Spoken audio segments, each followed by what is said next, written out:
अगदी हॉटेलच्या चवीची ब्रोकोली आणि पनीर तर्रीदार मसालेदार घरच्या घरी आपण भाजी रेसिपी बघणार आहे. नमस्कार, मी स्वाती सोनाज रेसिपीमध्ये तुमचे खूप खूप मनापासून स्वागत करते. चला तर मग वेळ न घालवता रेसिपीला सुरुवात करू. या रेसिपी स्किप न करता संपूर्ण बघा. इथं बघा एक पूर्ण ब्रोकोलीचा गड्डा घेतलेला आहे. आता ते पानं काढून घेतले आणि याची जी देठ आहे हे आपल्याला फेकायचे नाही, याची साल आपल्याला काढून घ्यायची. बघा मी अशी हाताने हे तोडून घेत आहे आणि तुम्ही बघू शकता याची अशी साल निघते आणि ह्या दांड्यांमध्येच खूप याचं पौष्टिकपणा असतो, म्हणून ह्या फेकायच्या नसतात. तर याची अशी साल काढायची, नाही तर ती दाताखाली येते बघा. तर अशी ब्रोकोली आता मी पूर्ण साफ करून घेत आहे, निवडून घेत आहे. तर तुम्ही मैत्रिणींनो नक्की या प्रकारे भाजी बनवून बघा, तुम्हाला नक्की आवडेल. एखाद्या वेळेस जर पाहुणे आले तर काय करावं प्रश्न पडतो. तर असं काहीतरी नवीन जर आपण बनवलं तर छान वाटतं आणि थोडीशी वेगळी भाजी आपण ब्रोकोली आणि पनीर भाजी बनवत आहे. तर बघा असे साल मी काढून घेतलेले आहे आणि जे देठ होते ते असे बारीक बारीक आता कट करून घेत आहे. जे मोठे फुलं आहे ब्रोकोलीचे तेही मी कट करून घेत आहे. तर थोडीशी मेहनत आहे निवडायला. मेहनत म्हणजे खूप नाही, साल लगेच निघत असतात बघा. असे तुम्ही बघू शकता, लगेच असं ओढलं का पूर्ण साल निघून जाता. आणि असे मी आता बारीक जे मोठे आहे ते कट करून घेत आहे. आता हिला आपल्याला स्वच्छ 2 पाण्याने मस्त धुवून घ्यायची आहे बरं का.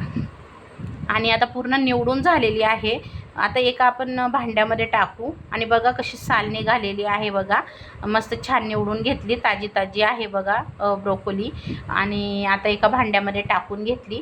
आता हिला 2 ते 3 पाण्याने स्वच्छ धुवून घेणार आहे. आणि परत आता बघा 2 पाण्याने धुवून तिसरं पाणी टाकलं. ते कढई ठेवली, 1 ते 2 पडी तेल टाकलं आणि थोडीशी आता तेल तापल्यानंतर ब्रोकोली टाकल्यानंतर लगेच आपल्याला झाकण ठेवून घ्यायचं आहे, म्हणजे मग तेल उडत नाही. आता सर्व पूर्ण जेवढी आपण ब्रोकोली घेतलेली आहे ती तेलामध्ये आपल्याला हिला वाफ द्यायची आहे. थोडीशी वाफ आली का म्हणजे तिचा जो कच्चापणा असतो तो निघून जातो, भाजीला चव अधिकच वाढते. तर आता ब्रोकोली फ्राय होते तिथपर्यंत बघा इथं मी 4 ते 5 कांदे असे उभे कट करून घेतले, तव्यावर टाकले आणि तवा तापल्यानंतर कांदे टाकलेत आणि कांदा मस्त भाजला गेलेला आहे. थोडंसं तेल टाकलं, इथं 2 टोमॅटो घेतले तर मध्यम आकाराचे, तेही टाकून घेतले. थोडंसं मीठ टाकलं म्हणजे टोमॅटो लवकर मऊ होतो. आणि आता तेल टाकलेलं आहे. टोमॅटो आणि कांदा आता मस्त परतवून घ्यायचा आहे. बाकीचे धने जिरा आपण नंतर भाजणार आहे. तर बघा कांदा टोमॅटो होतो आहे तोपर्यंत इथं ब्रोकोली पण मस्त तेलामध्ये फ्राय झालेली आहे. तर इथं कांदा टोमॅटो पण बघा भाजून झालेला आहे बघा, मी काढून घेतला. आता एक पडी तेल टाकले आणि इथं एक 6 ते 7 खोबऱ्याचे काप टाकले. थोडंसं धने जिरं टाकले अंदाजाने आपल्या, थोडंसं आलं आणि लसूण टाकलं.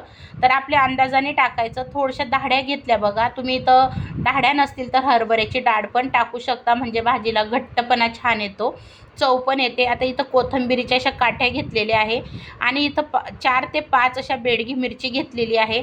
तर इथं बघा जे आपण मसाले भाजले होते, धने जिरं अद्रक लसूण, ते सगळं मी मिक्सरला फिरवून घेतलं. नंतर कांदा टोमॅटो बेडगी मिरची ते पण आता फिरवून घेतलं, म्हणजे मसाला दळून झाला आपला बघा.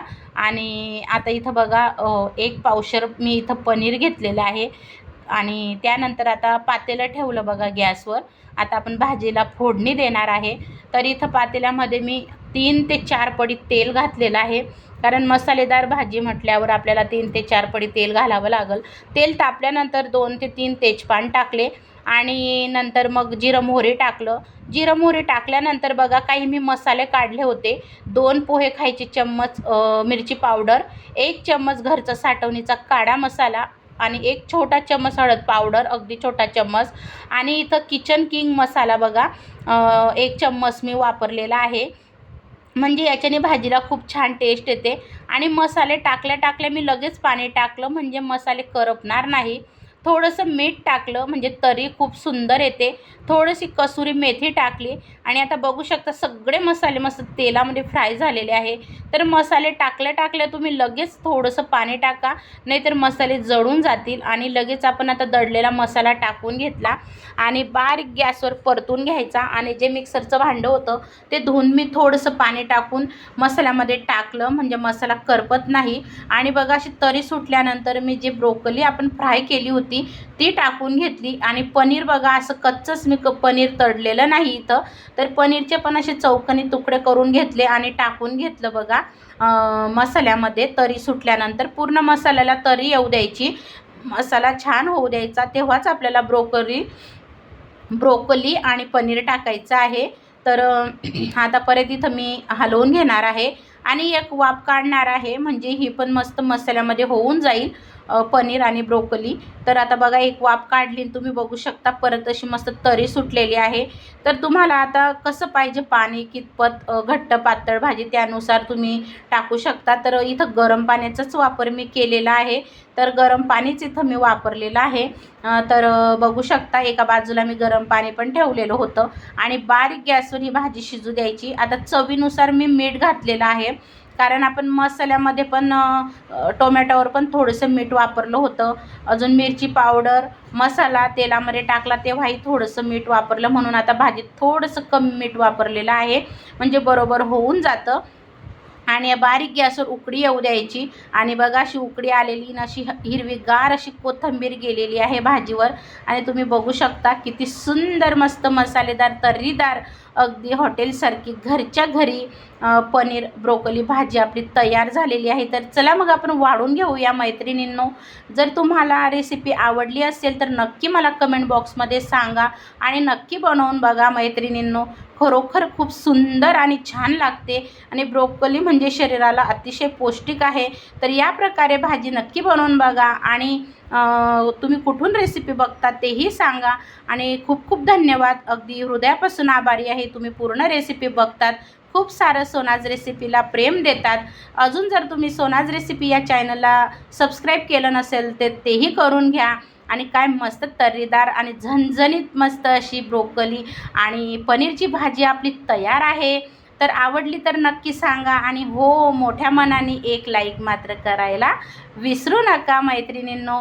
नक्की सांगा रेसिपी कशी वाटली. श्री स्वामी समर्थ.